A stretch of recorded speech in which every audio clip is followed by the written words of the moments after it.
여러분 안녕하십니까. 이가역 라이브 이가역입니다. 구속 피의자 윤석열 전 대통령이 김건희 특검 소환에도 응하지 않았습니다. 실명 위험 소견을 받았다는 보도도 나오는데 특검은 공식적으로 전달받은 바 없다면서 내일도 불응하면 체포까지 검토하겠다고 밝혔습니다. 이재명 대통령이 사상 처음으로 국무회의를 통으로 생중계했습니다. 앙규백 국방장관에겐 국방홍보원 기강을 잘 잡으셔야 될 것 같다 이렇게 언급했는데 잠시 후 자세히 짚어보겠습니다.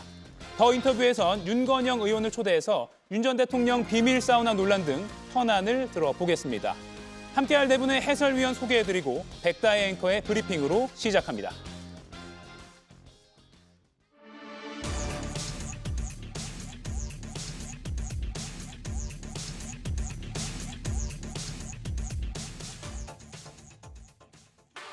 혹시나 했는데 역시나 윤석열 전 대통령은 오늘도 모습을 드러내지 않았습니다.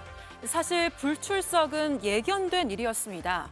윤 전 대통령 부부와 가까운 서정욱 변호사는 소환을 하루 앞둔 어제 전면 보이콧을 언급하기도 했는데요.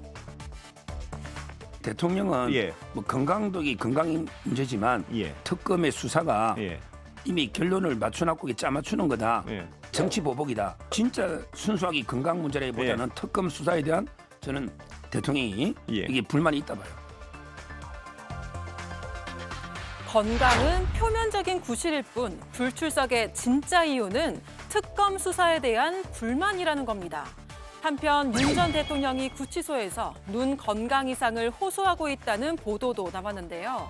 앞서 내란 특검의 출석 요구에도 연이어 불응했던 윤 전 대통령. 여당은 반복되는 불출석에 오늘의 핑계 코너를 만들라고 맹비난했습니다. 건강이 안 좋다. 망신주기 소환이다. 더워서 못 견디겠다. 독방이 생지옥이다. 소환 통보만 하면 핑계가 하나씩 튀어나오니 이쯤 되면 오늘의 핑계 코너라도 만들어야 되지 않겠습니까? 내일 오전 10시 특검팀은 곧바로 피의자 재소환을 통보했습니다. 불응 시 강제 구인도 검토할 방침인데요. 내일은 출석할 걸로 기대한다는 김건희 특검. 윤 전 대통령은 과연 특검의 기대에 부응할까요?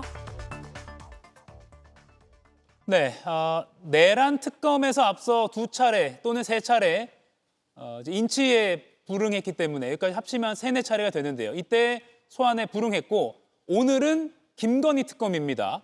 김건희 특검이 오늘 오전 10시까지 와서 조사받으라라고 일찌감치 통보를 했는데 많은 예상대로 오늘 출석하지 않았습니다. 그리고 내일도 출석하지 않으면 강제 수사도 염두에 두고 있다 이렇게 말했는데요. 문홍주 특검보의 브리핑 잠깐 보고 이야기 나누겠습니다. 특검은 내일 오전 10시에 출석하라는 출석 요구서를 오늘 오전 서울구치소장에게 다시 송부하였습니다. 만일 이마저 응하지 않는다면 체포영장 청구 등 강제 수사도 염두에 두고 있음을 알려드립니다. 네, 김의정 의원님, 불출석할 거라고 예상하셨죠? 네, 예상은 했던 바죠. 예. 또 본인의 내란 형사재판에도 지금 출석을 안 하고 있는 상황이니까요. 그렇지만 이런 식으로까지 소위 배째라 행태를 보일 거라고는 정말 예상 못한 거죠. 네.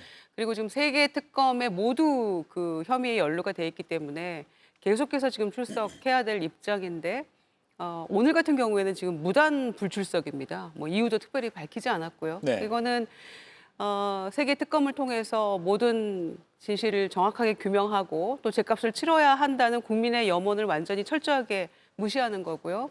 형사사법체계에 대해서 정면으로 도전하는 그런 모습이죠. 본인이 소위 국정농단 특검팀에서 일을 해본 사람이잖아요. 네. 그래서 이 특검의 메커니즘을 누구보다 잘 알고 있기 때문에 오히려 그거를 이용하고 있다. 이렇게 마저 생각이 되는데 과연 본인이 수사할 때 피의자가 이런 식으로 태도를 보였다면 어떻게 했을 것인가 제가 반문하고 싶고요. 그래서 내일 오전에도 또 출석하지 않으면 뭐 강제 구인이라도 하겠다고 하는데 체포영장을 발부해서라도 저는 본인이 나와서 뭐 묵비권 행사하는 거는 그거는 별개의 문제지만 적어도 출석해서 얘기는 해야 되는 거 아니겠습니까? 그런 모습이 마지막 국민들에 대한 저는 예의라고 생각을 합니다. 마지막 국민들에 대한 예의다. 이재용 의원님, 그럼 내일은 출석할 거라고 보십니까? 안 할 가능성이 커 보이긴 하는데요. 뭐 지금의 패턴을 보면 예. 안 할 가능성이 거의 뭐 100% 아니겠어요? 네. 네, 그래서 방금 말씀하셨듯이 많은 국민들께서 이 부분에 대해서 매우 답답해하시는 것 같습니다. 일단 그 특검의 기간이 있잖아요. 그 기간 동안에는 최대한 협조를 안 하기 위해서 그게 법리적으로 뭐 본인한테 유리할 수도 있다고 판단할 수 있겠죠. 뭐 그거를 어떻게 그 방어권을 이렇게 활용하는지에 대해서는 할 말은 없지만 어찌됐든 간에 우리의 한때 대통령이었고 그 당시 있었던 모습을 비추어 봤을 때는 뭔가 좀 더 당당한 모습을 보고 싶어하는 사람들이 있을 겁니다. 네. 그 부분을 채워주지 못하고 있는 부분은 매우 아쉽네요. 매우 아쉽다. 일단 안 나오는 이 상황에 대해서 윤 전 대통령 측근이라고 불리는 서정욱 변호사는 이게 뭐 건강 문제라기보다는 불만 때문이다. 그래서 전면 보이콧을 하는 거다라는 취지로 얘기했는데요. 지금 그래픽 준비되어 있습니다. 어제 라디오 생방송에서 이렇게 말했습니다. 순수하게 건강 문제라기보다는 특검 수사에 대한 불만 때문이다라고 말했습니다. 그런데 오늘 방송 전에 몇 가지 언론 보도로 속보로 전해진 바에 따르면 윤 전 대통령 측에서는 오늘 불출석 이후로 주치의로부터 실명 위험이 있다는 소견을 받았다라고 주장을 했다는 겁니다. 이게 일부 언론에 보도가 됐고요. 이에 대해서 마침 그 무렵에 브리핑을 하고 있던 특검 측에서는 기자들의 이 질문이 나오자 공식적으로 전에 들은 바 없다라고 해서 이 실명 소견을 받았다는 주장이 아직까지 특검에는 공식적인 문서나 이런 것으로는 확인되지 않은 것으로 현재까지 정리를 할 수 있을 것 같습니다. 김용남 위원님, 네. 그러면 건강 문제일지, 뭐 불만 표시일지, 뭐 둘 다일지 왜 그렇다고 보십니까? 그런데 며칠 전에 본인이 청구했던 구속적 부심 그 재판에는 나갔거든요. 예. 그래서 5시간 가까이 재판에 참석을 했었기 때문에 순수하게 건강 문제 때문에 지금 뭐 특검 출석도 못할 상황은 아닌 것 같고 지금 알려진 이른바 눈의 어떤 건강상의 문제라는 게 지극히 만성으로 진행되는 그러니까 뭐 천천히 진행되는 질환으로 알고 있기 때문에 예.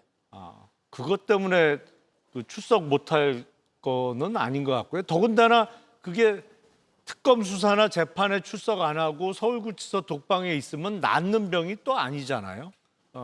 치료가 필요하다고 하면 사실은 그 서울구치소에도 의무실이 있고 또 바깥의 외래병원에서 치료가 필요하다고 하면 또 외출을 허락해 주거든요. 네. 수감시설에서. 그래서 건강상의 문제 때문에 출석 못한다는 것은 핑계에 불과해 보이고 그냥 나오기 싫은 거 아닌가. 뭐 모든 수사나 재판 본인한테 불리하게 전개될 수 있는 상황은 대응 안 하겠다, 귀찮다, 뭐 이런 태도 같습니다. 네, 아무튼 지금까지는 윤 전 대통령 측은 실명 위험 소견이 있다라고 주장을 하고 있는데 특검 측은 공식적으로 전달받은 바 없다고 했습니다. 저희가 불응 일지를 하나 그래픽으로 준비를 해봤습니다. 워낙 많기 때문에 한 페이지 꽉 찰 겁니다. 작은 글씨 이해해 주시고요. 보시면 지난 10일에 재구속됐죠. 그리고 내란 공판에 불출석했습니다. 그 다음 날 내란 특검이 재구속 이후에 처음으로 소환을 했는데 여기에 불응했고요.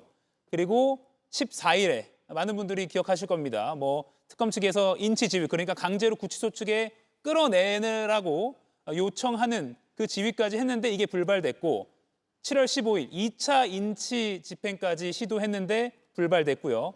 그 다음 날 3차 인치까지 집행을 하려다가 또 불발됐습니다. 지금 윤 전 대통령 불응일지라는 제목으로 저희가 보여드리고 있습니다. 그런데 아까 김용남 위원 말씀하신 것처럼 그 중간에 있는 자신이 청구한 구속 적부심 신문에는 또 출석을 해서 6시간가량 비교적 건강한 모습으로 진술을 길게 했다라는 것도 나와 있습니다. 특검은 19일에 더 이상 시도할 필요 없다, 바로 기소하겠다라고 해서 재판에 넘겼습니다. 이건 내란 특검의 상황입니다. 그리고 24일 자신의 내란 공판, 재판이 진행 중인 것이죠. 여기도 불출석했고요. 바로 오늘 김건희 특검이 이번에는 공천개입 관련 수사를 하기 위해서 윤 전 대통령을 부르려고 했는데 불응했습니다. 이렇게 지금 저희가 그래픽 2장을 준비해야 될 정도로 부릉부릉인 상황입니다. 정강재 위원님. 예. 자신에게 불리하니까 안 나오는 거다라는 해석도 있어요. 어제 뭐 많이 보도가 됐습니다만 윤상현 의원도 윤 대통령 당선인 시절에 직접 전화를 받았다라는 취지로 진술했다는 보도도 나왔고요. 나가봤자 도움될 거 없다라는 판단도 있었을까요? 상식적인 수준에서 추론해 볼 수 있을 것 같습니다. 예. 그러니까 특검의 수사에 지금 응하는 것이 본인이 재판을 받는 과정에서 유리하게 작용할 것인가 불리하게 작용할 것인가 이런 전략적 판단을 하겠죠. 2017년에 윤석열 전 대통령이 직접 특검을 지휘한 경험이 있습니다.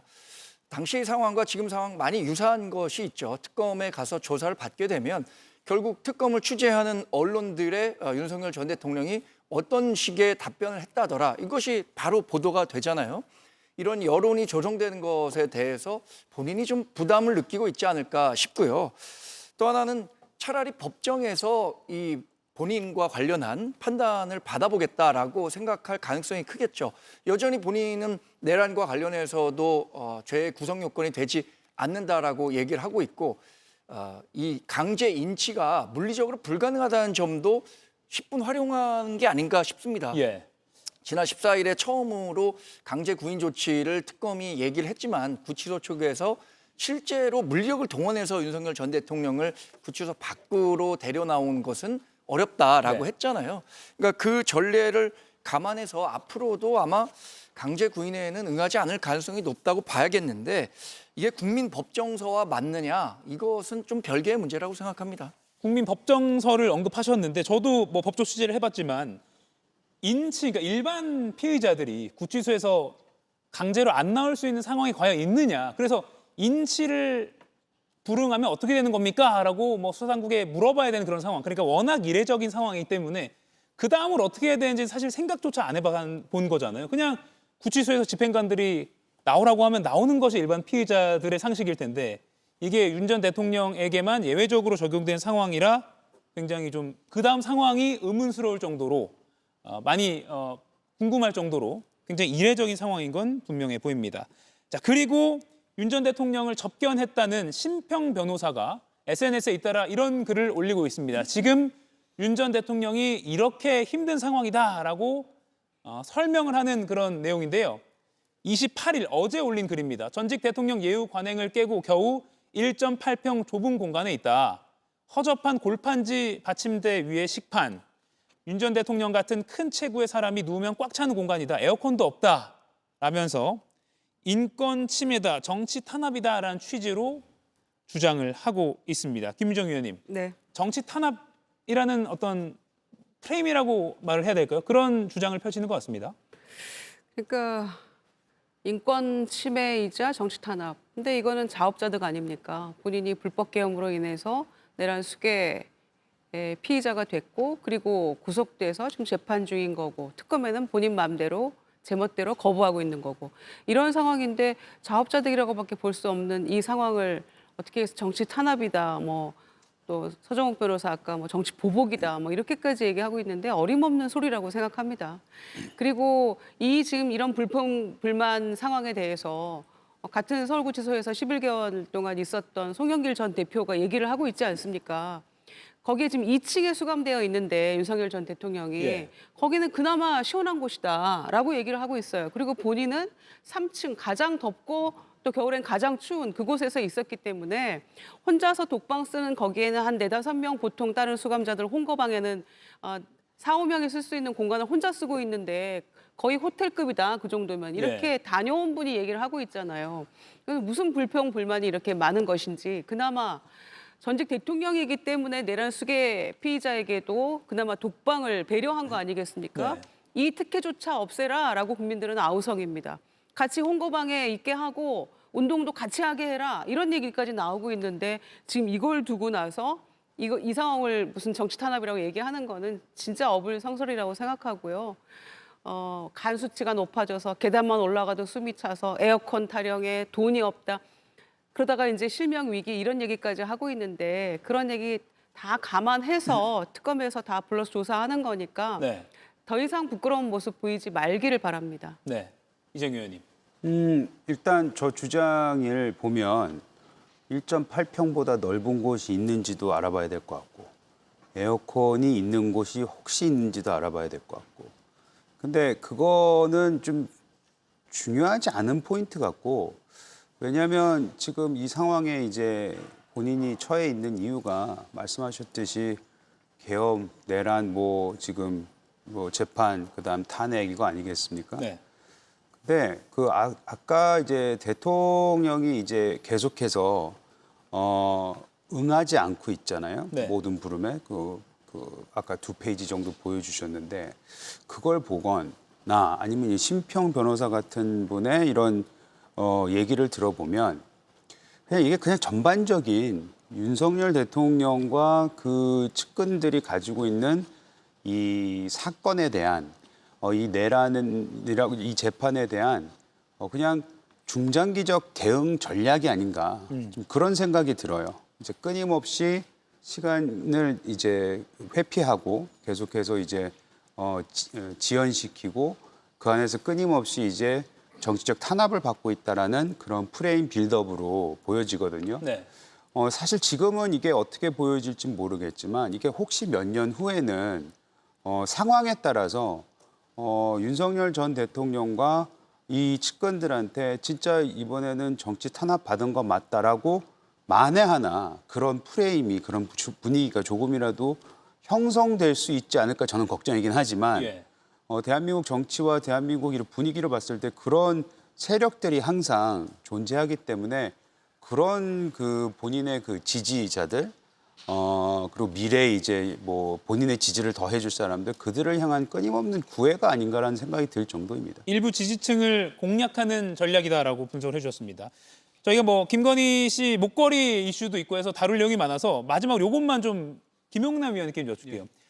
독거실, 혼자 사는 방이 오히려 좋은 거 아니냐라는 뭐 저희 구치소를 안 가봤기 때문에 모르지만 그런 일반적인 여론이 많았고 실제 그래서 어제 이런 보도가 있습니다. 이건 윤 전 대통령과는 상관없는 거지만 서울구치소에서 교도관이랑 수용자 간에 어떤 비리가 있었다. 독방을 가고 싶어서 금품을 제공하고 독방이라는 혜택을 받는 그래서 이 범죄에 대해서 경찰이 압수수색을 하고 그런 사건이 지금 나가는 것처럼 보도가 됐습니다. 이 말은 혼거실, 그러니까 혼자 있는 방에 있는 것은 좋은 일이고 수용자들이 원하는 일이라는 거잖아요. 그래 지금 윤 전 대통령은 혼자 있는 것이고요.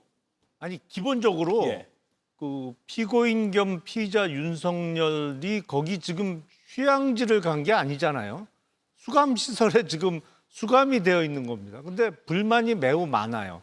근데 심평 변호사가 전한 얘기가 자기가 본 얘기를 한 게 아니에요. 왜냐하면 면회 간 사람이 그 독방 안까지 볼 수가 없거든요. 그러니까 뭐 그 수감되어 있는 윤석열 피고인한테 전해 들은 얘기인지 아니면 좀 본인의 상상을 보태서 과장해서 하는 얘기인지 모르겠습니다만 독방에 있는 게 그렇게 힘들고 불만이면 헌거방으로 옮겨달라고 하면 얼마든지 옮겨줄 수 있어요. 거기 독방 가고 싶어하는 사람 차고 넘칩니다. 근데 무슨 에어컨이 없다? 아니 집에 에어컨 있는 사람도 전기비 때문에 못 틀어요. 더군다나 그 서울구치소의 맨 꼭대기층에 수감되어 있는 게 아니잖아요. 예. 맨 위층은 좀 덥죠. 특히 여름에.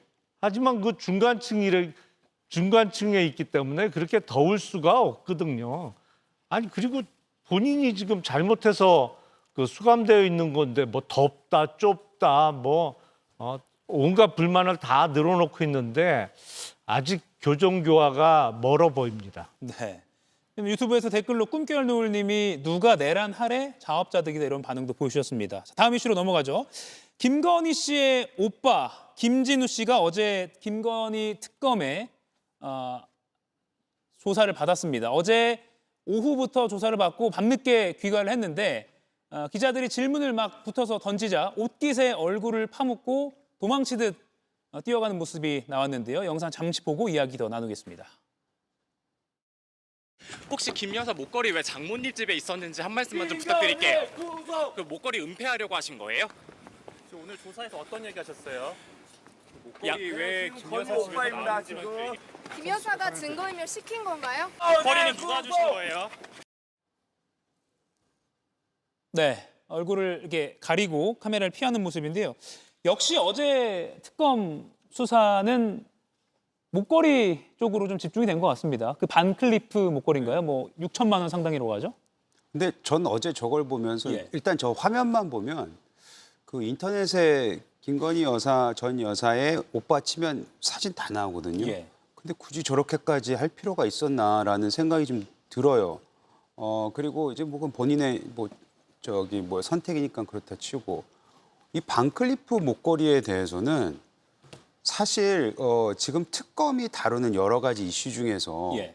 좀 자극적인 내용이긴 하지만 이게 마치 주된 내용처럼 보여지는 거 그거는 좀 전 잘못됐다고 생각을 합니다. 왜냐하면 예를 들어서 이 반클리프 목걸이가 진짜 모조품이다. 예. 그러면은 결국에는 포인트가 뭐냐면 자기 오빠 이제 새언니겠죠. 새언니한테 만약 선물을 진짜 했다고 치면 돈도 많은 분이 그 가짜 목걸이를 줘서 그게 문제가 되는 건지 아니면 진짜의 경우에는 진짜의 경우에는 예를 들어서 이걸 뭐 뇌물로 받았다, 뭐 대가성 뇌물이다. 그러면 이제 문제가 커질 수는 있겠으나 예. 지금 김건희 여사 관련해서는 여러 가지 특검이 지금 진행되고 있잖아요.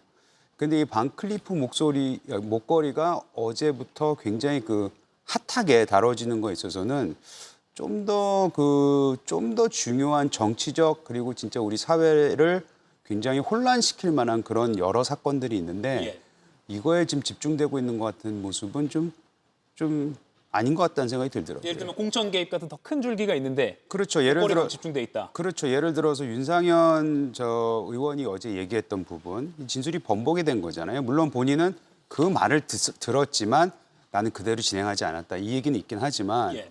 그렇게 지금 지시를 했고 지금 저건 한 건이고 명태균 씨와 관련해서 다른 여러 가지 사안들이 있을 텐데 그런 것이 어찌 보면은 우리 사회와 우리 정치권에 훨씬 더 큰 의미가 있는 사건들이 아니었나라는 생각이 들어서 네. 좀 그런 대로 빨리 좀 이게 넘어가야 되지 않겠나라는 생각이 들어서 어제 그 특검에서 이 목걸이 가지고 좀 약간 뭐라 그래 세일즈를 한 거는 뭐 아니겠지만 이것만이 언론에서 자꾸 다뤄지는 거는 본질에서 너무 벗어난 게 아닌가라는 생각이 듭니다. 반면에 이 목걸이라는 이 소재를 가지고 당시 국정 최고 책임자와 그 부부가 어떻게 도덕적으로 회의했었느냐 또는 얼마나 사소한 것까지도 집착을 했었느냐라는 취지로 민낯을 보았다라는 그런 평가를 하는 국민들도 있는 것 같아요. 예를 들면 첫 순방 당시에 찾던 그 6천만 원가량의 목걸이가 김 여사의 김건희 씨의 집이 아니라 김건희 씨 오빠의 집도 아니고 오빠의 장모의 집에서 나온 것도 그렇고요.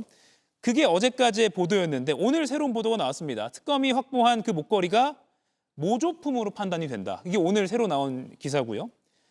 그러자 특검은 이게 모조품으로 판단이 되고 실제 6천만 원짜리가 따로 있고 이건 일종의 위장술로 거기에 숨겨놓은 것 같다라는 것으로 지금 보도가 이렇게 나오고 있습니다. 물론 특검은 이에 대해서 수사 상황상 확인해 줄 수 없다라고는 했습니다만 글쎄요. 김용남 위원님. 네. 지금 이 목걸이에 집중되는 거 비판적으로 볼 수도 있지만 모조품으로 뭐 나왔다라는 보도도 있고 그래서 이게 바꿔치기 한 거다라고까지도 지금 이야기가 나가고 있거든요. 아니, 그런 의심은 할 만하죠. 왜냐하면 모조품 얘기를 안 하다가 금년 5월부터 그 주장을 하기 시작한 거잖아요. 그러니까 사실은 그 김건희 입장에서는 사돈 어른 댁에서 그 목걸이가 발견됐는데 발견되기 한 2달 전부터 사실은 그 고가의 목걸이가 모조품이었다라는 주장을 5월부터 하기 시작한 거로 봐서 뭔가 기획을 한 거 아니냐라는 의심을 충분히 할 만하죠. 근데 모조품인지 진품인지는 정식 감정 결과가 나오면 알 수 있겠습니다만 저 목걸이 말고도 통일교 쪽의 청탁과 관련한 또 6천만 원 이상의 목걸이 전달 여부가 문제가 되고 그런데 우리가 실제로 생생한 동영상으로 봤잖아요. 별다른 인연도 없는 뭐 그것도 소셜 미디어를 통해서 만나자라고 연락을 하던 최재형 목사라는 사람으로부터 뭐 고가의 화장품, 술, 그때도 명품백 이런 거를 아무 스스럼 없이 그냥 꺼리낌 없이 받는 거를 온 국민이 동영상으로 이미 다 봤단 말이에요. 그러면 별다른 인연도 없어 보이는 사람한테 저렇게 덥석덥석 받던 사람이 딴 사람한테 특히 그렇게 믿고 의지하고 친분이 두터웠던, 예를 들어서 뭐 건진법사 등을 통해서 누가 전해주는 물건들, 명품, 이건 안 받았겠냐? 뭐 그건 어느 정도 유추가 가능한 것이죠. 그래서 모조품이든 진품이든 그게 본인 거냐 아니면 누가 주는 걸 받았느냐. 근데 많은 국민들께서는 저것도 누가 준다고 덥석 받지 않았겠냐라는 생각을 많이들 하시지 않겠어요? 예. 금품 수수 의혹까지도 뻗쳐 나갈 수 있다. 김건희 씨가 이 해명을 바꾼 것도 저희가 좀 정리를 한 게 있습니다. 당초 대통령실은 이게 지인한테 빌리고 또 뭐 소상공인에게 구입한 거다라는 취지로 해명을 했다가 3년 뒤 최근이죠. 올 5월에는 진술서를 통해서 서면으로요. 모조품이라 어디 있는지 모른다라고 했습니다. 그리고 이번 달에 들어서 모조품으로 지금 이야기가 나오고 있고 실제 특검도 모조품이라는 판단을 1차적으로 내리고 바꿔치기 했다라고 의심하고 수사를 이어가고 있는 상황입니다. 정강재 위원님. 네. 그럼 이거 증거인멸로도 갈 수가 있는 겁니까?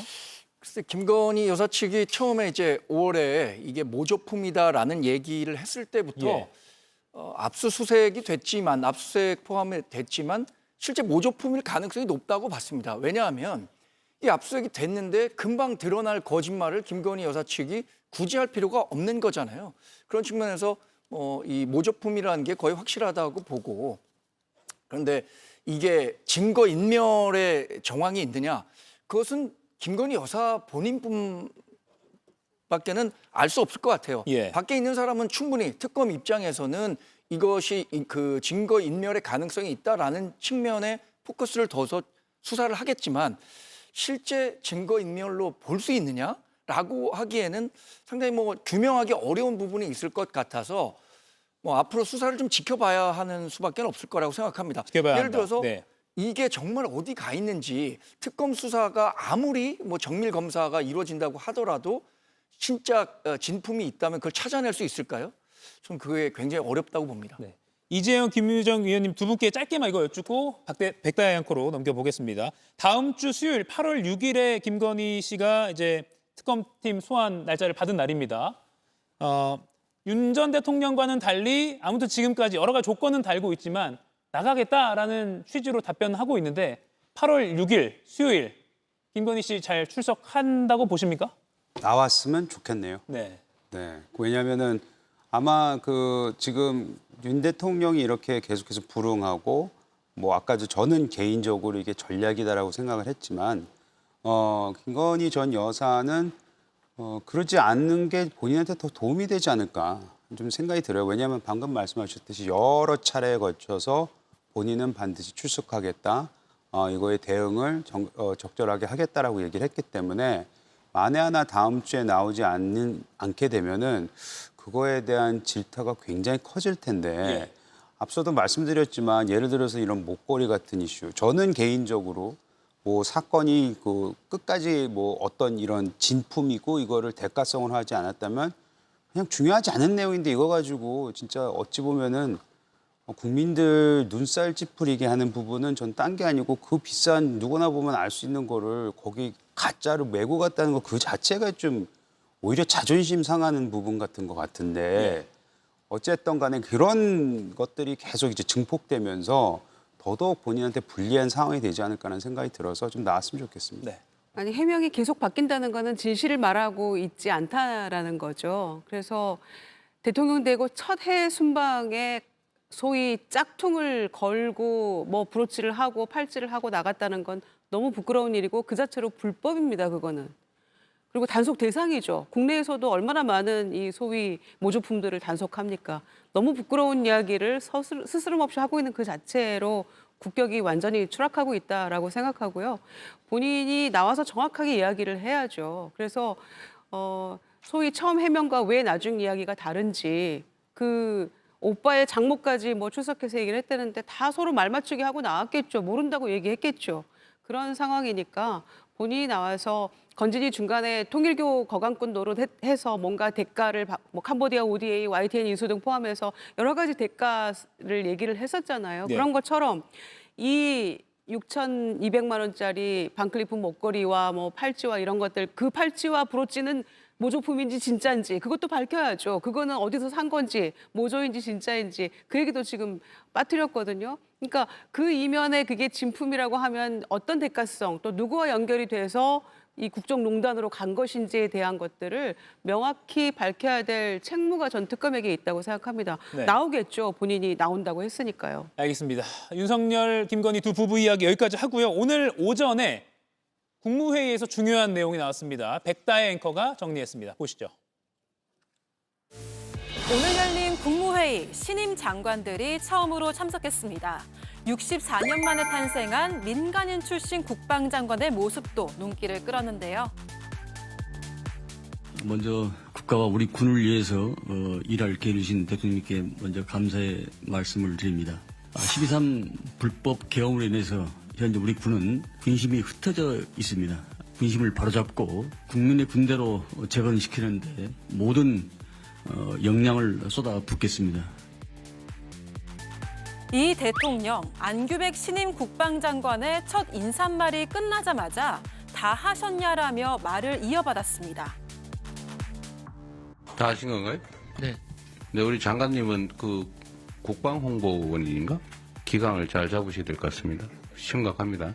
국방부 장관이 한 취임사를 편집을 해서 내란 언급을 싹 빼버렸다더라고요. 생중계 국무회의에서 국방부 산하의 국방홍보원이 발행하는 국방일보를 공개적으로 질타한 겁니다. 국민이 신뢰하는 첨단 강군 육성의 진력. 어제자 국방일보 일면 머리 기사입니다. 안규백 장관의 취임 일성이 담겼는데요. 그런데 이 기사를 자세히 뜯어보면 안 장관이 취임사에서 세 차례나 강조했던 12.3 비상계엄 관련 메시지가 쏙 빠졌습니다. 의도적으로 편집한 게 아니냐는 의혹이 나왔고 이재명 대통령도 이 부분을 직접 언급하면서 기강을 잡아라고 지시를 내린 겁니다. 국방일보 12.3 비상계엄 당시에도 비슷한 논란에 휩싸였었는데요. 전직 대통령의 대국민 담화를 그대로 담아서 내란 동조 일보냐 이런 비판도 받았습니다. 국방일보의 편파적인 보도 배경, 윤석열 캠프에서 공보특보를 지낸 최일 국방홍보원장이 지목되면서 윤석열의 마지막 호위무사가 아니냐 이런 말까지 나오고 있는 상황입니다. 대통령이 던진 질책에 대한 안규백 장관의 후속 조치, 그리고 최 원장의 향후 거취까지 관심이 쏠리고 있습니다. 네, 오늘 아침에 국무회의에서 이제 안규백 신임 국방장관이 인사말 하고요. 이제 인사말이 끝나자 이재명 대통령이 이제 발언권을 다시 받아서 다음 순서로 넘기는 상황에서 농담처럼 잠깐 말했지만 그 상당한 파장이 또 그 무게가 계속해서 보도와 또 정치권과 또 군 쪽으로 퍼지고 있습니다. 내용을 좀 정리를 해보면 국방일보가 안규백 신임 장관의 취임사를 요약해서 국방일보 일면에 보도를 했는데 그 가운데 안규백 장관이 비상계엄의 도구로 소모된 과거와 단절하자 또 문민 통제 원칙에 따를 것이다 등등 중요한 12.3 불법 계엄 관련한 군의 개입이나 이런 것에 대한 반성하는 이런 발언들을 하나도 제대로 씻지 않았다는 그런 지적입니다. 김용남 위원님, 네. 물론 이게 넣었던 걸 삭제하고 이런 문제가 아니라 요약을 해서 일면에 담는 과정에서 뭐 취사 선택의 문제라고도 볼 수 있겠습니다만, 근데 이 정권 들어서 또 새 장관이 강조한 내용이 이렇게 하나도 들어가지 않았다는 건 의도성이 있다고 봐야 되겠습니까? 요약을 한다는 얘기는 중요한 내용을 추리고 조금 중요도가 떨어지는 내용을 빼는 거지, 중요한 내용을 빼고 별로 중요하지 않은 얘기로 가득 채우는 건 요약이 아니잖아요. 근데 지금 보면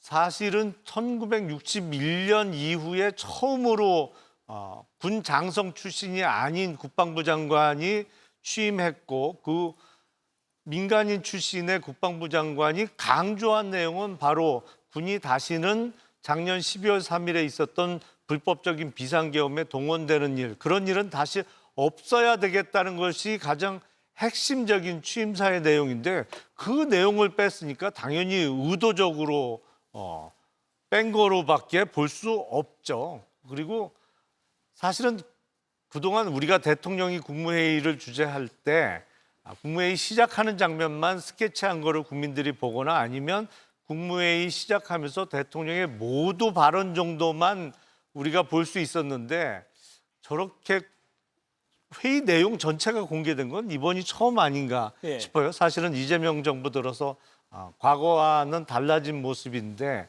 거기 그 생중계되고 있는 공개되어 있는 상황에서도 대통령이 직접 언급할 만큼 뭐랄까요, 지금 새 정부 들어선 걸 전혀 받아들이지 않고 있는 그 국방일보의 모습이기 때문에 더욱 문제가 되고 있는 것이 아닌가 싶습니다. 네. 조금 전 들어온 소식 하나 전달드리겠습니다. 최동석 인사혁신처장이 A4 용지 한 장짜리 사과문을 기자단을 통해서 배포했습니다. 내용을 읽어드리면 그동안 고위공직자들을 매섭게 비판해왔던 시민의 한 사람으로서 저의 비판으로 인해 마음의 상처를 입은 분들께 죄송하다는 말씀을 올립니다. 저는 은퇴한 경영학자로서 나아가 인사조직론 전공자로서 우리 사회가 고위공직자들의 여러 문제점을 직시해왔고 더 나은 대한민국을 만들기 위해 끊임없이 비판해왔습니다. 그러나 그 과정에서 일부 거친 표현이 여러분에게 심려를 끼칠 수 있었습니다. 다시 한번 더 송구하다는 말씀 드립니다. 라고 했고요. 이제는 제가 인사혁신처장 직무를 맡은 고위공직자가 되었으니 여러분의 비판을 받아들여야 할 시간이 된 것 같습니다. 앞으로 제가 잘못하는 것이 있다면 여러분의 비판을 겸허한 마음으로 받아들이겠습니다. 향후 더욱 신중한 언행으로 국민 여러분의 눈높이에 걸맞은 공직자의 자세를 갖겠습니다. 라고 A4 용지 한 장짜리 사과문을 발표했습니다.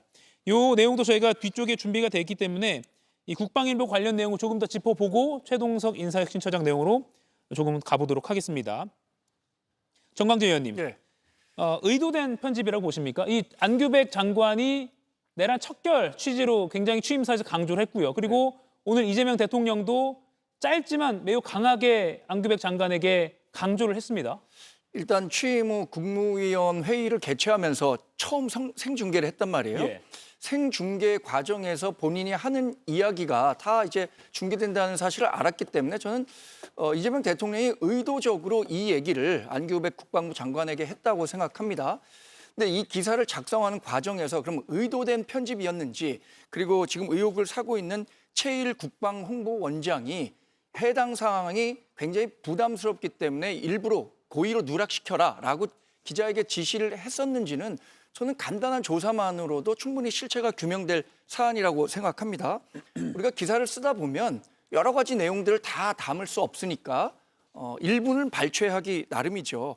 그런데 비상계엄과 관련해서 지금 이재명 대통령이 얘기했던 것처럼 내란 사태라는 뭐 직접적인 워딩은 없었고 비상계엄의 도구로 활용됐다. 또 12.3 비상계엄은 군 명예를 실추했다. 이런 내용들이 포함되지 않았다는 것인데 오랜 기간 국방일보에서 근무했었던 취재 기자가 이것이 군 사기와 직접적으로 연관이 있기 때문에 기사에 적절하지 않다고 판단해서 올렸을 가능성도 전 있다고 봅니다. 그러나 그 과정에 대해서는 전반적으로 뭐 대통령이 지시를 했으니까 왜 그런 내용이 빠지게 됐는지, 실제로 의혹을 사고 있는 최일 국방홍보원장이 개입을 했다면 상당한 문제가 될 수 있겠죠. 그것은 저는 조사 결과를 한번 보고 상황을 정리해보면 충분히 가능한 일이라고 생각합니다. 네, 저희가 최일 국방홍보원장 프로필이 준비가 되어 있는데요. KBS 기자 출신이고요. 정치권에서는 윤석열 대선 캠프에서 공보특보를 맡은 바가 있습니다. 그리고 국방홍보원장 자리는 개방형 국장급 자리인데 아마 지원을 해서 뽑히게 돼서 일을 하게 된 거고요. 사실 이 최일 국방홍보원장과 관련해서 잡음은 끊이지 않았습니다. 김유정 의원님, 뭐 민주당 쪽에서도 많이 지적을 해왔잖아요. 그렇습니다. 그러니까 애초에 이 자리가 국방홍보원장이 임기 3년짜리 개방형 국장급 자리인데요. 처음에 임명받을 때도 여러 가지 논란이 있었죠. 그 기자 시절에 후배 언론인 폭행 사건으로 노조에서 강력 반발해서 이제 사직을 했기 때문에 과연 적합한 인물인가. 쭉 살펴보니까 국방 그 홍보원장 자리가 기자 출신이거나 혹은 이제 군 출신 중에서도 뭐 정훈장교 출신들이 역대 번갈아서 이제 그 자리에 임명이 됐었는데, 그러니까 이제 그 기자 출신인 것만 따지고 본다면은 뭐 자격은 가능합니다만 일단 논란이 있던 사람이고, 그다음에 이번에 안규백 장관의 취임사에서 주요 요지를 빼버린 거 아닙니까? 아무리 축약을 하더라도 예. 그 불법 계엄에 대한 그 문제를 지적한 것을 그거를 빼버리면 그냥 알맹이가 없는 거기 때문에 저는 심각하다고 보고요.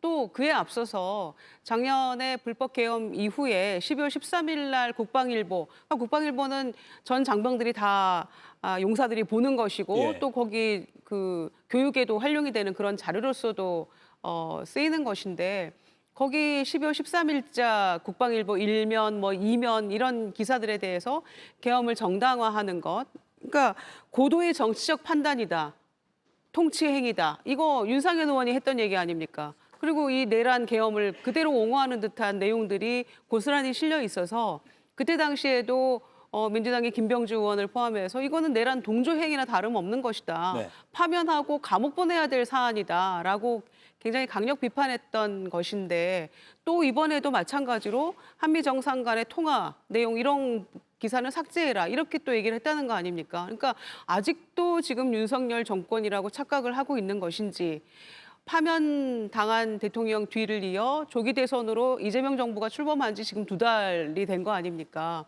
그 상황에서도 지금 이 똑같이 이 국방 홍보원장도 지금 망상 속에 사로잡혀 있는 게 아닌가, 이런 생각마저 들 정도로 예. 저는 심각하다고 봅니다. 그런 점에서 대통령도 오늘 지적하셨습니다마는 뭐 임기가 있다 하더라도 문제가 있고 지금 내란 동조로 충분히 보일 만한 소지가 있는 그런 행동들을 보여왔기 때문에 저는 뭔가 인사 조치가 있어야 된다고 생각합니다. 예. 사실 뭐 저도 이제 언론계에 몸을 담고 있기 때문에 뭔가 발언이 나오면 핵심을 요약해서 빨리 기사로 전달해야 되는데, 만약에 이렇게 요약했으면 이거는 선배한테 혼나는 요약이거든요. 예. 그러니까 주제가 뭔지를 파악을 제대로 못했는데 그 파악을 일부러 못한 건지 일부러 빼놓은 건지 이것도 좀 조사가 필요해 보입니다. 김영남 위원님. 네. 그런데 국무회의 자리에서 기강 제대로 잡아야 될 것 같습니다라고 이재명 대통령이 말을 했습니다. 네. 생중계가 되고 있던 상황이었고요. 대통령이 특정 기관에 대해서 기강 잡아야 됩니다라고 주무장관에게 말한 것, 이건 굉장히 무게가 실리는 말이잖아요. 그렇죠. 예. 사실은 뭐 기강을 잡아라라고 좀 제가 보기엔 다소 완곡하게 표현을 했습니다만, 그 정부 부처 중에 일개 그 원에 불과합니다만 이렇게 대놓고 본인 하고 싶은 대로 홍보원장이 마음대로 해서는 또 국가 그 질서가 제대로 잡힌다고 볼 수가 없는 것이죠. 그래서 국방 홍보원장의 개인적인 취향에 따라서 어떤 방향이 잡히고 내용이 정해진다고 하면 그건 더욱 심각한 문제이기 때문에 본연의 임무를 다할 수 있도록 그 원장이 어떤 얘기를 하더라도 사실은 그 밑에 있는 사람들이 건전한 토론 내지는 그 정당한 업무 집행을 위해서 또 원장의 의지와는 달리 내용이 정해질 수도 있어야 건강한 기관이라고 볼 수 있겠죠. 그런 의미에서 오늘 대통령이 기강을 잡으라고 얘기했기 때문에 다음번에 발간되는 국방일보의 내용을 좀 봐야 될 것 같습니다. 이게 예. 정말 국방홍보원장 개인의 문제인지 아니면 그 기관 조직원들이 전체적으로 문제가 있는 건지는 좀 앞으로 변화되는 모습을 보고 결정을 해야겠죠. 앞으로 봐야 된다. 국방일보 해명도 있습니다. 기사 작성과 데스크 등 과정은 정상적으로 이루어졌다. 매체별로 논지가 다를 수 있고 군 매체로서의 특성을 감안해 주길 바란다라고 했습니다. 저런 내용이라면 예. 기관 전체의 문제 아닌가요? 이게 정상적으로 이루어졌는데 신임 국방부 장관의 취임사 중에 가장 핵심적인 내용은 다 빼버리고 나머지만 요약해서 실어요? 그걸 정상적이라고 주장한다고 하면 홍보원장 개인의 문제가 아니고 저 기관 전체의 문제 아닌가요? 군 매체로서의 특성이라고 했는데 군 매체라면 장관의 말을 정말 적확하게 일면에 실어야 되는 거 아닙니까? 저건 사실 이 대통령이 군대 전체한테 보내는 메시지 같아 보이는데요. 예. 이게 국방일보가 물론 이게 뭐 장관의 말을 잘 제대로 전달 안 했다라는 것은 이제 보도나 그 편집에 대한 문제 제기는 충분히 할 수 있다고 생각하는데 예. 뭐 이재명 대통령이 아침에 일어나서 난 오늘 국방일보 일부터 읽어야지 이렇게 생각하지 않을 거 아니에요. 아마도 그거는 다 이런 식의 보고가 올라갔을 텐데 통수권자로 만에 하나 군대가 아직까지도 계엄이나 과거에서 지금 이재명 대통령을 통수권자로서 보느냐 안 보느냐 이런 이슈를 오히려 건드린 게 아닌가. 그래서 안규백 장관 오늘 꼬투리 잘 잡힌 거죠. 어찌 보면은. 그래서 안규백 장관의 말이 안 실린 것보다는 오히려 이재명 대통령이 통수권자로서 군대한테 보내는 메시지라고 좀 보여집니다. 예. 국방일보 사실 군장병이 아니라면 크게 관심을 안 가져왔던 사안인데 워낙 정치적으로 국방홍보원장이 어떤 의도를 가지고 뭔가 편집권을 조정한 거 아니냐라는 국민적인 의혹이 생기고 있습니다. 이 부분도 앞으로 계속 지켜봐야 할 것 같습니다. 자, 마지막으로 최동석 인사혁신처장이 오늘 국무회의 때 발언을 한 게 있습니다. 이거 보고 짧게 두 분께만 여쭙고 다음 코너로 넘어가겠습니다. 최동석 혁신처장의 이야기 한번 들어보시죠.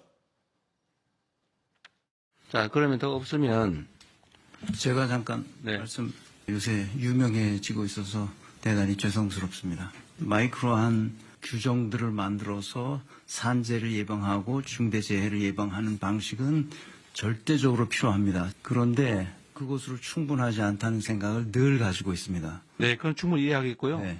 결론만 요지를 말씀해 보시죠. 그러니까 정신과 육체를 건드릴 수 없도록 하는 교육이 필요하다는 겁니다.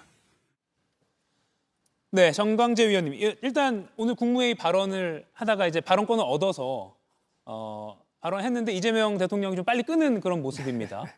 근데 오늘 지금 사과문을 올렸다고 하잖아요. 예. 저는 전형적으로 자리 보존을 위한 사과라고 봅니다. 민주당에서 계속 얘기했었던 거잖아요. 예, 문제가 있지만 진정성 어린 사과가 필요하다라고 하니까 민주당의 요구에 순응하는 듯한 메시지를 냈다고 생각하고 과연 이 정도 사과로 지금 최동석 인사혁신처장을 둘러싼 논란이 다 잠식될 정도로 가벼운 사안이었느냐 이것에 대한 평가는 굉장히 다를 것 같습니다. 지금 여권 내에서도 그동안 잠복해 있던 비명과 친명과 친문 간의 갈등, 이 최동석 인사혁신처장의 발언을 계기로 재발화되는 느낌도 있고요. 여러 가지 국정 운영과 관련해서 부담이 되는 요인이 많은데 과연 오늘 나온 최 원장의 최 처장의 네. 발언으로 인해서 이 같은 논란이 다 잠식될 수 있는가? 이건 뭐 여론의 추이에 있다고 봐야겠죠. 네, 김영남 의원님 마지막 발언입니다. 일단 오늘 아침에 있었던 국무회의 때까지만 해도 최동석 인사혁신처장은 본인이 어떤 잘못을 했는지 그 사태가 얼마나 심각한지를 제대로 모르고 있었던 것 같습니다. 그러니까 첫 발언이 요새 유명해지고 있어서 죄송합니다 아니에요. 지금 유명해지고 있는 게 아니고 과연 본인이 인사혁신처장직에 맞는 사람이냐. 그리고 이 인사가 지금 지난주에 16명의 장관 후보자 중에 2명의 낙마자가 나오긴 했습니다만 네. 인사혁신처장으로서 낙마를 안 하고 계속 직무를 수행하는 게 과연 맞느냐라는 근본적인 의문을 갖고 있는 국민들이 많이 생기고 있는데 그걸 마치 농담 비슷하게 유명해져서 죄송합니다 이렇게 받았단 말이에요. 방금 전에 사과문은 나왔습니다만 물론 100점짜리 인사는 있을 수 없습니다. 근데 과연 이런 사람이 인사혁신처장을 맡는 게 맞느냐 옳으냐 그리고 만약에 지금 최동석 처장과 같은 사람들이 고위공직자 자리에 많이 가게 되면 저런 공무원이 많아지게 되면 대한민국 특히 이재명 정부가 제대로 돌아갈 수 있겠느냐라는 근본적인 의문을 지우기에는 방금 나온 사과문 갖고는 좀 부족하지 않느냐라는 생각이 듭니다. 예. 다시 한번 전해드리면 조금 전에 최동석 인사혁신처장이 향후 더욱 신중한 언행으로 국민 여러분의 눈높이에 걸맞은 공직자의 자세를 갖겠습니다라고 하면서 여러분의 비판을 받아들여야 할 시간이 된 것 같습니다. 앞으로 제가 잘못하는 것이 있다면 여러분의 비판을 겸허한 마음으로 받아들이겠습니다라고 약 한 30분 전쯤에 기자단을 통해서 사과문을 배포했던 소식까지 다시 정리해드리면서 오늘 내부는 여기서 인사드리겠습니다. 고맙습니다.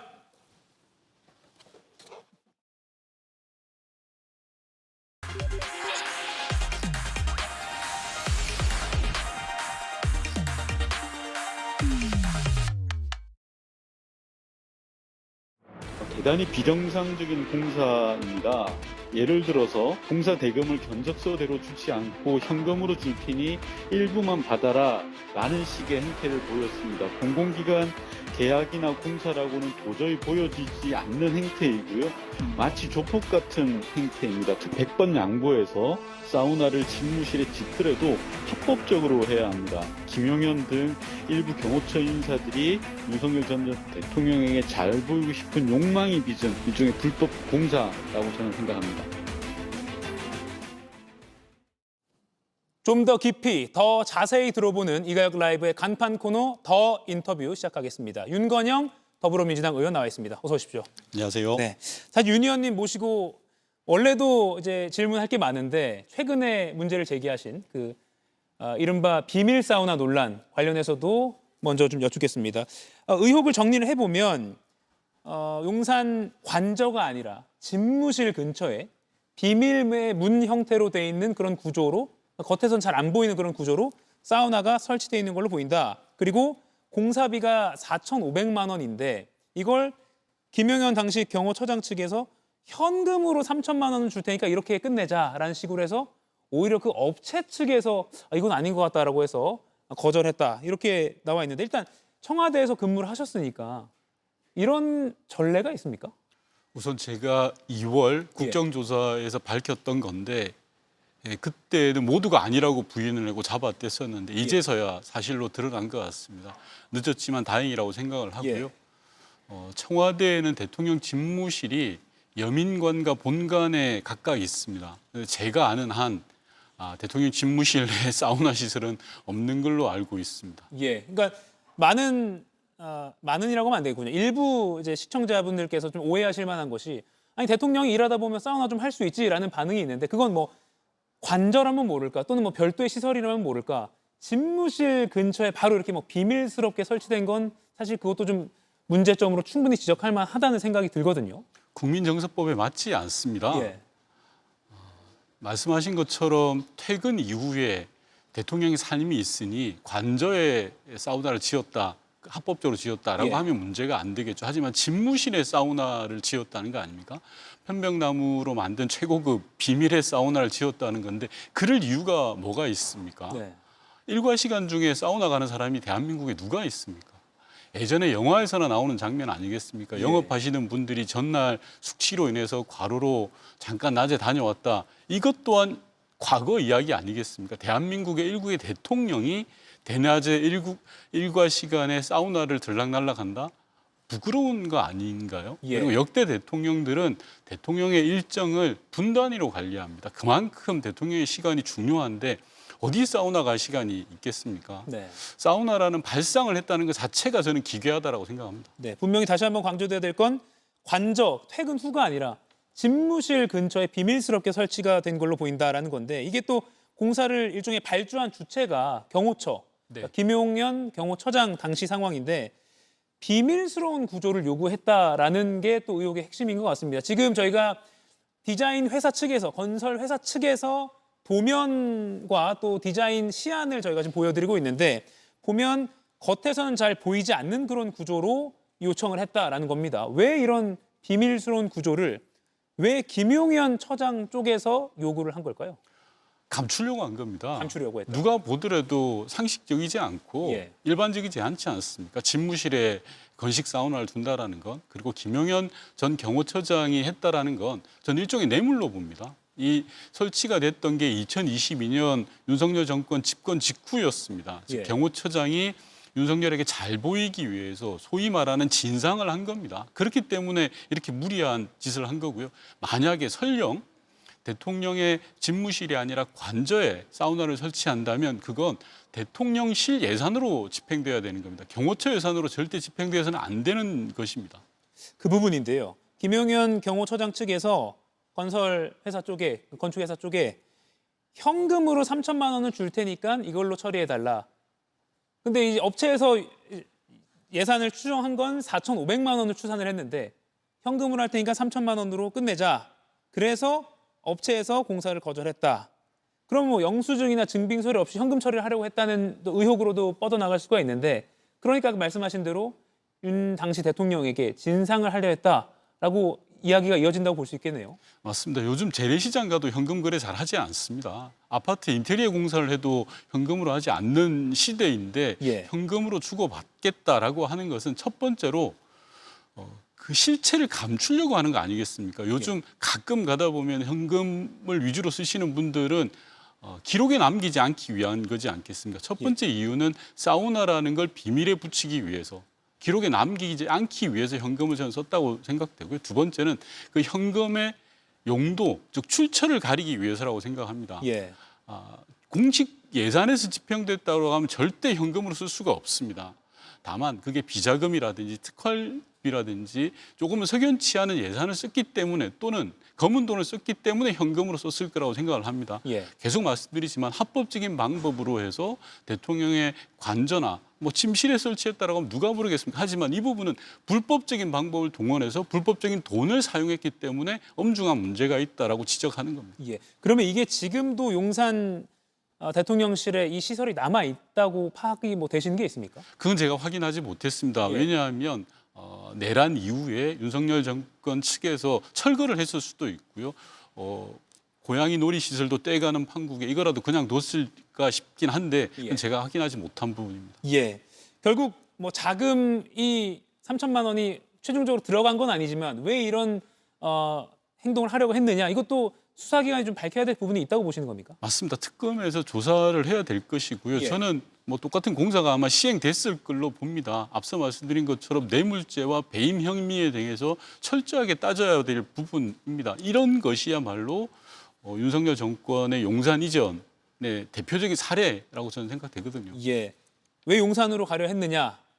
이유 중에 하나도 뭔가 이런 편의시설이나 뭐 그 기회를 틈타서 뭔가 윤 전 대통령에게 잘 보이기 위한 그런 시설물을 표현을 빌리자면 진상하는 그런 행동들이 이어졌을 수 있다. 그렇기도 하고 예. 용산 이전이야말로 윤석열 정권의 첫 번째 잘못된 스텝이라고 생각합니다. 거기에서부터 많은 문제가 비롯되었기 때문에 이런 문제를 하나하나 제대로 따져야 된다고 생각합니다. 예, 이 비밀 사우나 논란은 계속해서 저희 언론도 잘 주목해 보겠습니다. 자, 그리고 오늘 윤석열 전 대통령이 김건희 특검에 첫 소환 오늘 날짜였는데 뭐 많은 분들이 예상한 대로 불응을 했습니다. 그런데 변호사 선임계도 안 냈다. 이게 특검의 설명이고요. 그리고 이 방송 전에 또 전해진 소식에 의하면 뭐 눈이 굉장히 안 좋은 걸로 지금 그런 주치 판단을 받았다. 다만 또 특검 쪽에서는 공식적으로 그런 걸 접수한 바는 없다. 이렇게 또 의견이 좀 갈리고 있습니다. 불출석 당연히 예상하셨죠? 당연히 예상했고요. 예. 저는 크게 세 가지 이유가 있을 걸로 보입니다. 첫 번째는 윤석열 측에서는 불법 내란 자체를 인정하지 않습니다. 네. 그리고 특검 자체를 인정하기 않기 때문에 나갈 이유가 없다라고 보는 것이고 12월 3일 비상계엄을 구국의 결단이라고 지금도 아직도 여전히 잘못된 생각을 하고 있는 것이지 않습니까? 예. 그리고 두 번째로는 우리가 축구할 때 보면 침대 축구라는 말이 있지 않습니까? 시간 끌기.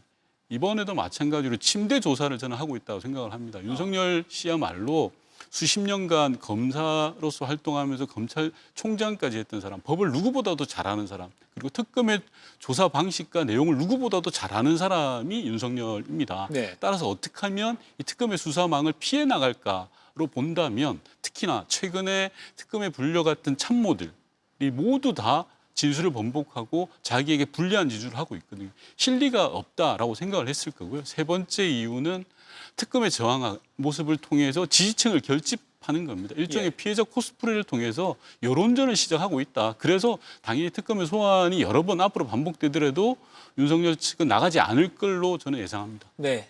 두 번째 이유, 나가서 득될 게 없다. 모든 자신의 뭐 옛 부하 동료들이 불리한 진술을 하고 있으니 그냥 안 나가는 게 오히려 이득이다라는 그런 전략적 판단. 그리고 예전 국정농단 특검 수사팀장도 했으니까 누구보다도 법을 잘 아니까 지금 상황을 그래 안 나가는 게 제일 유리하겠구나라고 판단을 한다고 보시는 거군요. 맞습니다. 서정욱 변호사가 윤 전 대통령 측근이죠. 특검의 뭐 건강 악화가 이유가 아니라 불만이 커서 특검 자체를 보이콧하는 것이다라는 취지로 라디오 생방송에서 말을 한 바가 있습니다. 그러면 물론 하루 지난 오늘 이제 실명 소견 주장이 나왔지만 이 실명 소견 또는 뭐 건강 이상설이라고 제가 네이밍하겠습니다.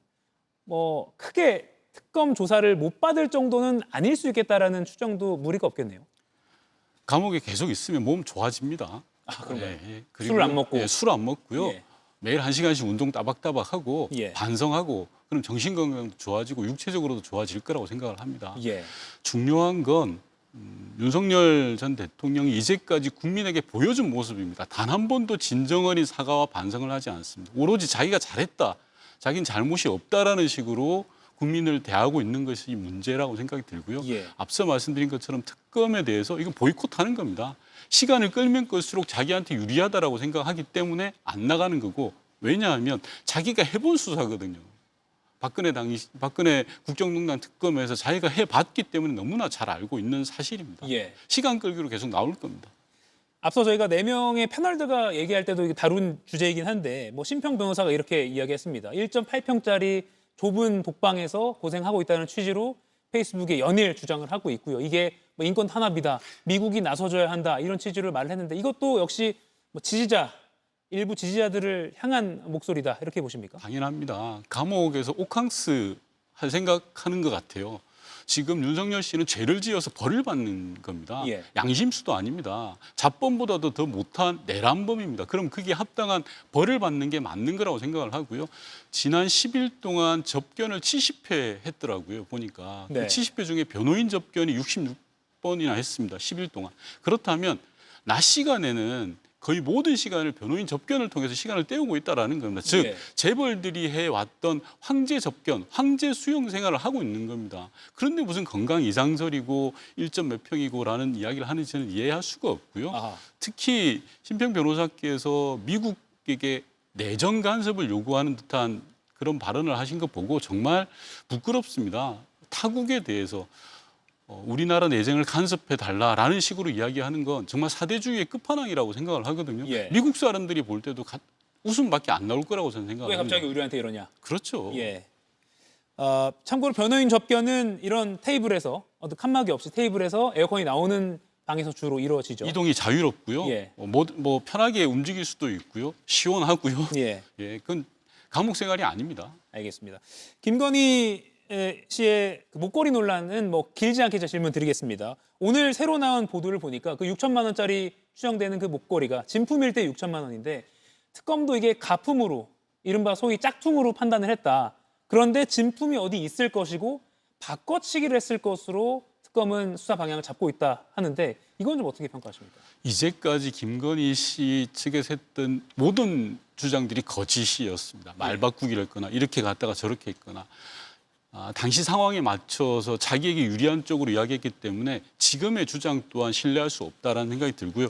모조품을 해외 정상으로서 영부인으로서 활동하면서 착용했다라는 것 자체도 이상합니다. 예. 없으면 안 하면 되지 모조품을 할 일입니까?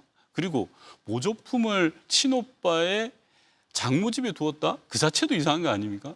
사돈한테 모조품을 선물할 일이 없는 거지 않습니까? 저는 이것이야말로 특검에서 하루빨리 진실을 가려야 될 일이라고 생각합니다. 그러면 친오빠의 집도 아니고 친오빠의 장모의 집에서 발견된 건 고의적으로 은닉하거나 고의적으로 진품을 숨기고 가품을 거기 넣어놨다.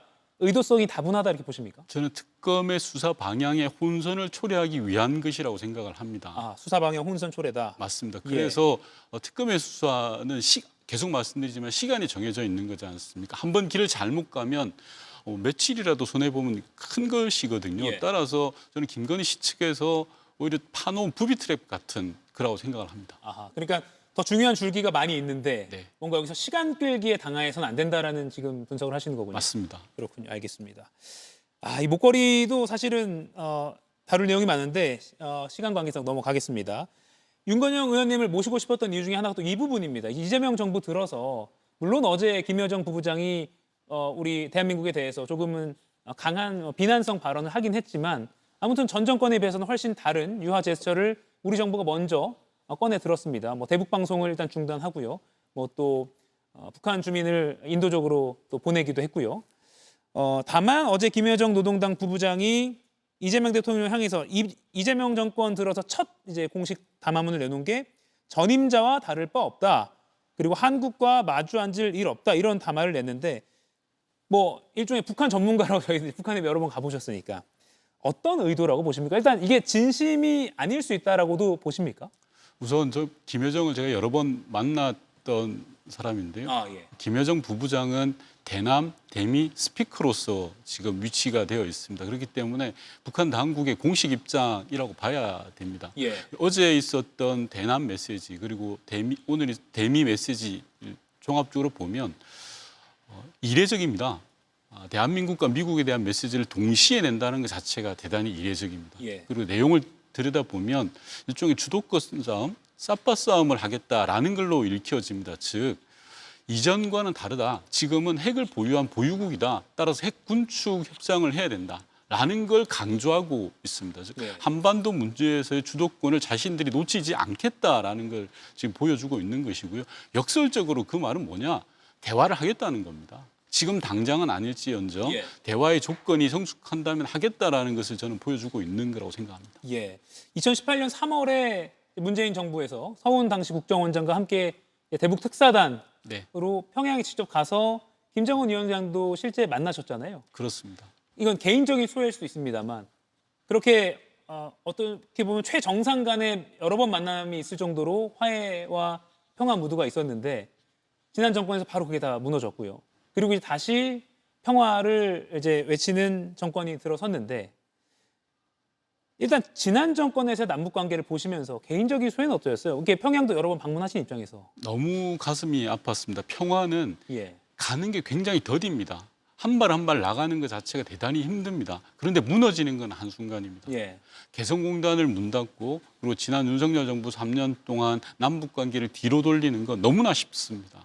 따라서 평화가 가지는 중요성, 저는 늘 그런 말씀 드리는데요. 이쪽 공기와도 같다고 생각합니다. 우리가 전쟁 없이 갈등과 폭력 없이 평화롭게 산다는 것 자체가 얼마나 소중한지 평상시에는 모르지 않습니까? 그런데 공기가 없어지면 그건 우리 죽음이나 마찬가지지 않겠습니까? 그런 걸 지난 정부 3년 동안 깡그리 무시가 되었습니다. 그런 것들이 너무 가슴 아팠고요. 이재명 정부가 들어서 몇 가지 조치들을 취하면서 그 첫 발을 떼고 있어서 나름 기대하는 바가 있습니다.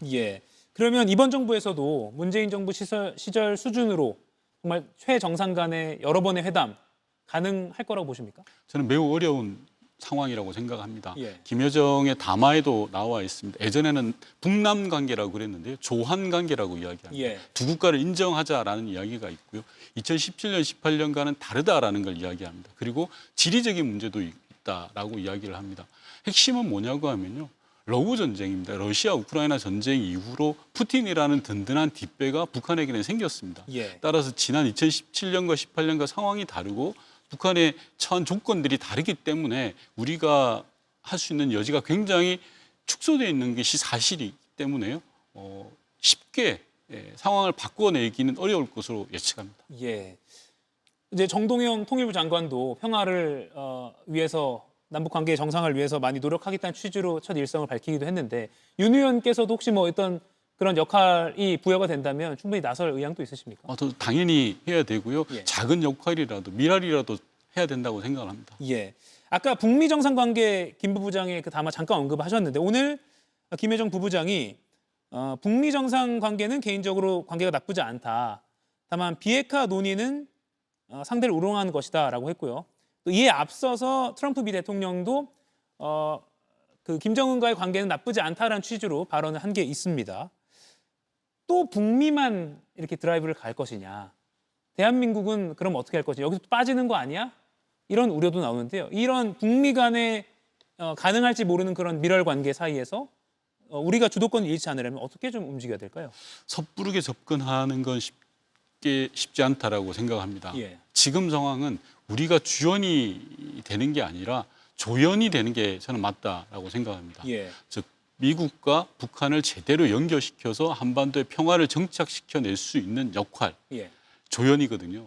너무 조급해하지도 말고 섣부르지도 말고 때를 기다렸다가 하는 게 저는 맞다고 생각합니다. 물론 이재명 정부의 외교안보 라인이 한반도 평화 정책에 대해서 탄탄한 내공이 있고 경험이 있으신 분들입니다. 국정원장을 포함해서 그렇기 때문에 그런 지점들을 잘 알고 있을 거라고 생각을 하고요. 지금의 핵심은 미국과 북한이 제대로 대화의 길로 나설 수 있도록 우리가 그 판을 좀 깔아줄 수 있는 것.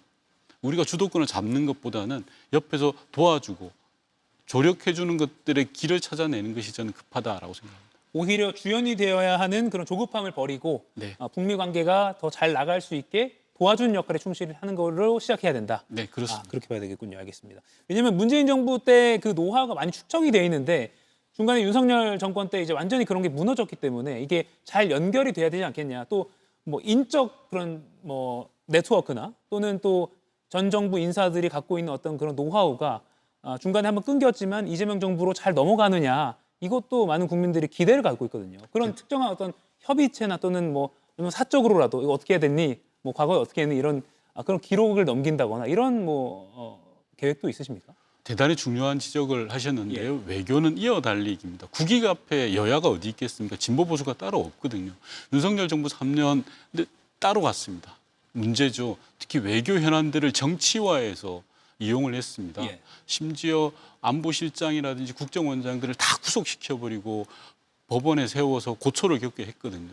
이재명 정부는 이제까지 역대 정부에 진보든 보수든 가릴 필요가 없습니다. 외교는 이어간다. 한반도 평화는 이어간다는 생각을 가지고 가야 될 것이고 문재인 정부에서 있었던 한반도 평화 정책에 대한 여러 가지 내용들 그리고 인적 자원들, 네트워크들을 다 넘겨주고 충분히 협조하고 있다라고 저는 생각을 하고 있습니다. 네, 충분히 협조하고 있다. 알겠습니다.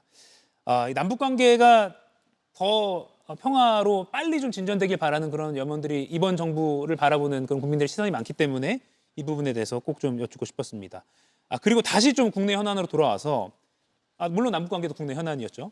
최동석 인사혁신처장의 과거 발언 관련해서 조금 전에 저희가 전달해드렸지만 일단 본인 명의의 A4용지 한 장짜리 사과문이 나오긴 했습니다. 다만 의원님께서 몸담으신 그 문재인 정권 또 문재인 대통령에 대한 발언 수위가 꽤 높은데요. 먼저 일단 지금 사과문 잠시 읽어드리면 이제는 제가 인사혁신처장 직무를 맡은 고위공직자가 되었으니 비판을 받아들여야 할 시간이 된 것 같다. 앞으로 잘못한 것이 있다면 여러분의 비판을 겸허한 마음으로 받아들이겠습니다. 라고 일단은 장문의 사과를 하긴 했습니다. 그런데 이런 최 처장의 발언이 나올 때마다 많은 문재인 정권 인사들이 좀 화를 냈는데 그중에 윤 의원님도 지난 22일에 페이스북으로 화가 많이 난다, 치욕스럽기까지 하다 이렇게 비판을 하셨습니다. 오늘 사과문이 조금 전에 나왔기 때문에 향후 어떻게 될지 좀 지켜봐야겠지만 잡음은 계속되는 상황인데 지금 이 상황 일단 어떻게 진단을 하십니까? 이재명 정부에 대한 부담으로도 작용할 수 있을 것이다라고 보십니까? 우선 화가 나지 않겠습니까? 그리고 문재인 정부 사람들에 대해서만 비난한 게 아니라 지금 민주당 내 주요한 인사들 그리고 이재명 정부에서 활동하고 계시는 뭐 비서실장, 행안부 장관 많은 사람들을 소위 말해서 저격을 하셨던 거거든요. 저는 할 수 있다고 생각합니다. 그러나 이재명 정부는 민주정부 4기이지 않습니까? 4기라면 개선과 혁신의 관점에서 봐야 한다고 생각합니다. 앞선 정부가 잘못한 건 철저히 반성하고 성찰하지만 잘한 건 이어가야 된다고 생각합니다. 온전히 무시하거나 폄훼해서는 안 된다고 생각을 합니다. 그런데 지금 논란이 되고 있는 표현들, 내용을 들여다보면 개선과 혁신의 내용들이 안 보이기 때문에 화가 나는 것이죠. 그리고 저분께서 말씀을 좀 과하게 하신 건 분명한 사실인 것 같습니다. 그런 부분들에 대해서 저분이 거쳐왔던 길이나 또는 개인적인 역량이나 국민 여론을 감안해서 대통령실이 판단할 부분이라고 생각합니다. 대통령의 인사권을 가진 이유가 있기 때문에 그런 걸 종합적으로 해야 된다. 저는 그렇게 생각합니다. 종합적인 판단이라 하면 뭔가 특단의 조치가 필요하다.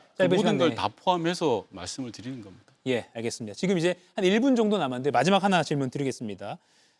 여당 일각에서 또 종교계에서도 어제 조계종 또 오늘 천주교 쪽에서 조국 전 조국혁신당 대표에 대한 광복절 특별 사면 요구의 목소리가 조금씩 나오고 있습니다. 일단은 뭐 같은 내각에서 또 동료로서 일을 하신 입장이긴 합니다만 좀 조심스럽게 또 접근을 할 수밖에 없지만 특별 사면의 필요성 좀 어떻게 보십니까? 사면권이야말로 대통령의 고유 권한입니다. 헌법에 명시가 돼 있지 않습니까? 예. 그 자체를 언급하는 게 대단히 조심스럽죠. 다만 조국 전 대표의 경우에 그 정성호 법무부 장관께서도 이야기했지만 양형이 과하다라는 이야기를 하셨지 않습니까? 예. 그리고 조국 전 대표 수사와 시작의 끝이 윤석열입니다. 쉽게 말하면 정적에 대한 표적 수사, 기획 수사였던 건 온 국민이 다 아는 사실이지 않겠습니까?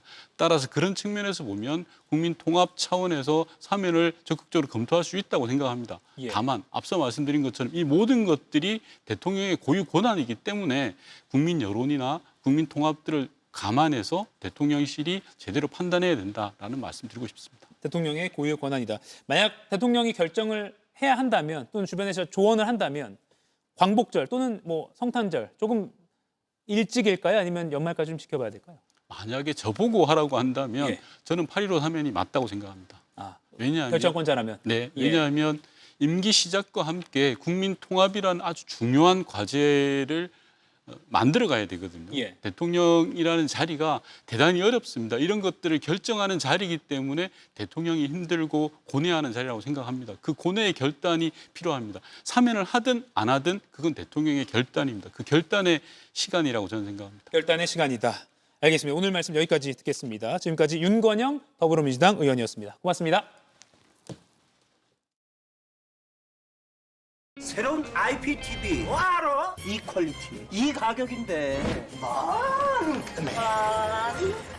900원 OTT 할인까지 따져보면 확실한 TV, IPTV. 나는 디펜드 스타일을 쓰는 라이더입니다. 온종일 달리는 내 일상이 멈추지 않도록 오직 땀만 흘릴 수 있도록 디펜드 스타일. 상하이가 내게 남긴 것. 딤섬 물총쇼. 트립닷컴이 내게 남긴 것. 호텔 최저가 보장에 라운지 이용권까지. 남는 여행 트립닷컴. 알바 천국에서 최강 알바 투입합니다. 성실 최강 알바 투입. 그 MG 감성 어렵네. 센스 최강 알바. 일머리 최강 알바 투입 완료. 최강 알바로 사장 천국. 알바 천국. 오늘 한 컷. 오늘 제가 고른 한 컷은 오늘 오전 사진입니다. 김건희 특검 사무실 앞 사진입니다. 윤석열 전 대통령은 특검 소환 통보에 끝내 응하지 않았습니다. 자신이 제기한 구속 적부 심사에만 출석하고 그 전후로 잡혀있던 내란 특검, 김건희 특검의 소환, 그리고 내란 우두머리 혐의 재판엔 줄줄이 불응하고 있죠. 이 무책임한 모습을 보며 떠오른 또 하나의 사진. 윤 전 대통령이 집무실 책상에 놓았던 The buck stops here, 이 명패. 이걸 번역하면 모든 책임은 내가 진다입니다. 이 문구를 항상 책상에 앉아서 본다며 방송 인터뷰에서도 자랑스럽게 소개했던 윤 전 대통령. 하지만 지금은 불법 계엄을 선포한 전직 군 통수권자로서의 책임 또는 한때 국정 책임자로서의 책임은커녕 수사 대상인 피의자가 다해야 할 최소한의 책임도 다하지 않는 비겁한 모습만 남았습니다. 오늘 한 컷이었습니다. 알바 천국에서 최강 알바 투입합니다. 성실 최강 알바 투입. 그 MG 감성 어렵네. 센스 최강 알바. 일머리 최강 알바 투입 완료. 최강 알바로 사장 천국. 알바 천국. 어느 여름 감탄에게 고백했다. 나 여름 좋아하나 봐.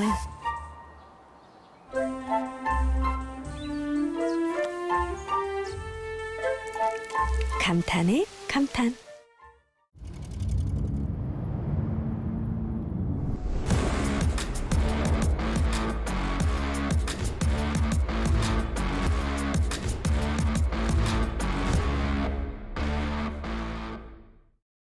나는 디펜드 스타일을 쓰는 요기니입니다. 내 몸의 움직임이 온종일 자유롭도록 오직 땀만 흘릴 수 있도록 디펜드 스타일. 이가혁 라이브 여기서 마칩니다. 내일 오후 5시에 다시 뵙겠습니다. 고맙습니다.